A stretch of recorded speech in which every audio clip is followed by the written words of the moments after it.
Malalakas na ulan at hangin ang nararanasan sa ilang lugar sa Quezon Province. May mga binaha at nabuwal pang puno sa kasagsagan niya ng bagyong Aghon na lumakas pa bilang tropical storm. Signal number 2 sa northern and central portions ng Quezon, kasama na po ang Polillo Islands, Laguna, eastern portion ng Batangas at eastern portion ng Rizal. Signal number 1 naman dito sa Metro Manila at iba pang bahagi ng Luzon. Ayon sa Pag-asa, magdadala ng malalakas na ulan ang bagyo sa Luzon. Localized thunderstorm naman ang nakakaapekto sa iba pang bahagi ng bansa. Narito naman iba pang balitang binabantayan ng GMA Integrated News.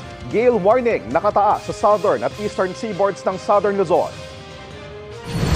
Mahigit 6,000 pasahero at mahigit 800 rolling cargo stranded dahil sa bagyong Aghon ayon sa PCG. At NDRRMC nakapagtala ng 4 na sugatan sa kasagsagan ng bagyong Aghon.